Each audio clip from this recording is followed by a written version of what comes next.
ഇപ്പോൾ വന്ന പ്രേമമാണ്. അലീന വാതിൽ തുറക്കുമ്പോൾ തന്നെ മനുവിനെ കാണുന്നുണ്ട്. ഭയങ്കര സന്തോഷത്തിലാണ് അലീന ഉള്ളത്. രണ്ടാളും കൂടി സംസാരിക്കുകയാണ്. ഞങ്ങൾ ഞങ്ങളും അച്ഛനും 2 പെൺമക്കളും അരി വേവിച്ച് കഴിച്ച് അങ്ങനെ ജീവിക്കുന്നതെന്നൊക്കെ പറയുന്നുണ്ട്. എന്തായാലും അലീന ഭയങ്കര ഹാപ്പിയാണ്. അത് കഴിഞ്ഞ് ഗംഗാധരനും ബാലചന്ദ്രനും തമ്മിലുള്ള സംസാരമാണ്. ഗംഗാധരൻ ചോദിക്കുന്നുണ്ട്, ഇത്രയ്ക്ക് പകയുണ്ടോ നിൻ്റെ ഉള്ളിൽ എന്നൊക്കെ ചോദിക്കുന്നുണ്ട്.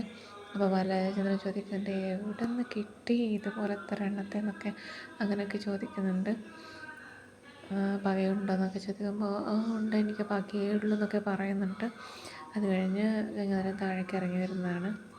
മനു ചോദിക്കുന്നുണ്ട്, എന്ത് ചെയ്യും അങ്കിൾ? അപ്പോൾ ഗംഗാധരൻ പറയുന്നുണ്ട്, ബാലചന്ദ്രൻ്റെ പക നമുക്ക് മനസ്സിലാവും, അറിഞ്ഞുകൊണ്ട് തന്നെയാണ് എല്ലാം ചെയ്തത്, അറിയാതെയല്ല, എല്ലാം അറിഞ്ഞുകൊണ്ട് തന്നെയാണ് ചെയ്തതെന്നൊക്കെ പറയുന്നുണ്ട്. അത് കഴിഞ്ഞ് ഗംഗാധരൻ എനിക്ക് തോന്നുന്നു മടങ്ങി പോവുകയാണ് ചെയ്യുന്നത്. അവിടെ നിന്ന് ടാറ്റ ബൈ ബൈ ഒക്കെ പറയുന്നുണ്ട്.